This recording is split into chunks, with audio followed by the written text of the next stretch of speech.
جب اس کی بارگاہ میں آ کے توبہ کرتا ہے تو اللہ اس سے بھی زیادہ راضی ہو جاتا ہے. نافرمان جب آ کے کہتا ہے یا اللہ معاف کر دے آئندہ نہیں کرتا, میں اللہ تو راضی ہو جاتا ہے. اور حبیب پاک علیہ السلام فرماتے ہیں وہ اتنا کریم ہے, جب بندہ اپنے رب سے صلح کر لیتا ہے, توبہ کر لیتا ہے, تو اللہ زمین کو کہتا ہے تو بھول جا میرے بندے نے گناہ کیا ہی نہیں.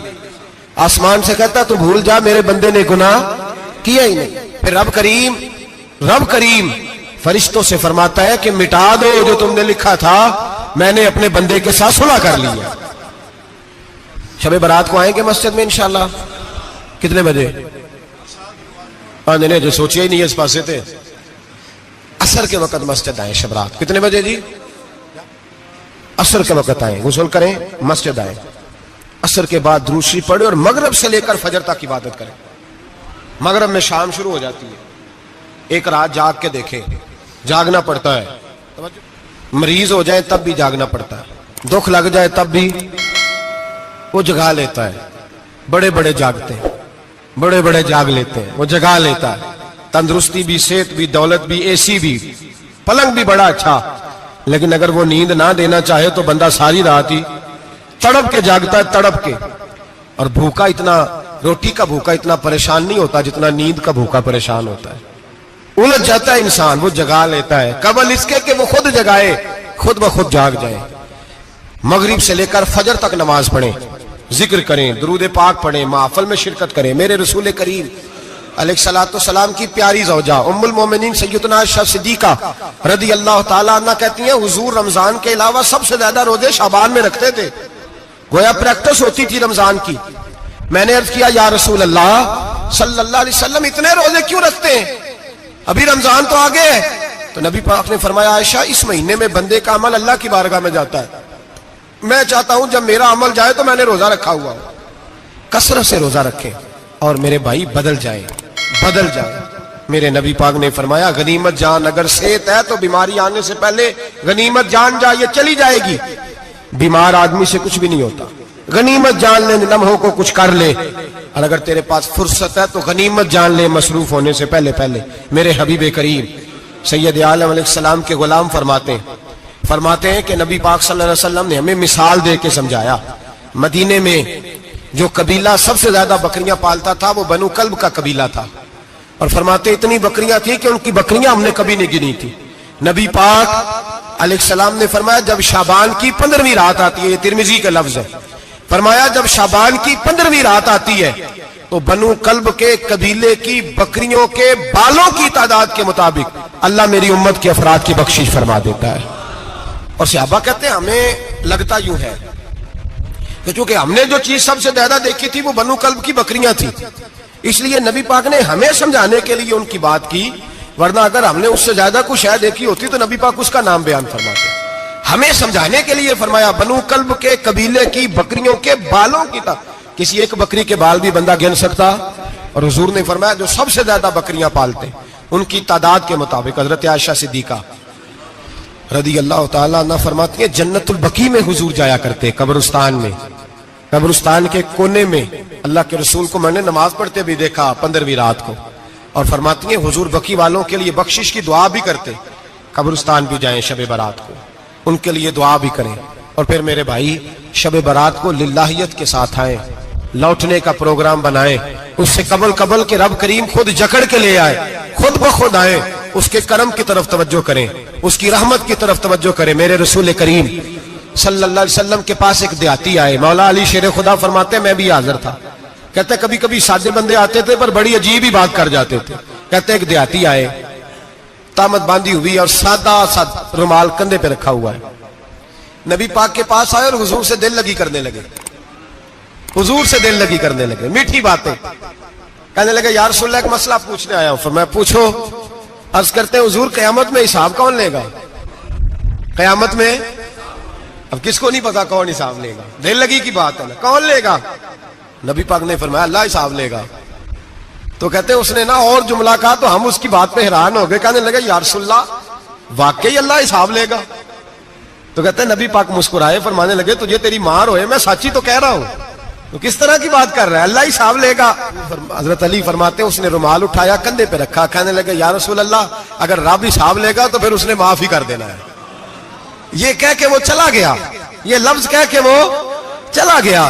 تو حضرت مولا علی کہتے ہیں میں نے حضور کا چہرہ دیکھا تو گلاب سے بھی زیادہ کھلا ہوا تھا, میں نے نبی پاک کا چہرہ دیکھا تو چاند سے بھی زیادہ روشن تھا. میں نے کہا حضور یہ کیا کہہ گیا ہے؟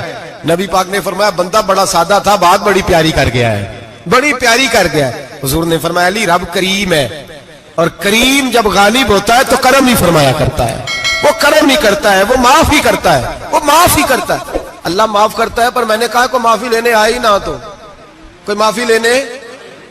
ایک اور بات بھی آخر میں سمجھانی ہے آپ کو, وہ بھی سمجھ لیں.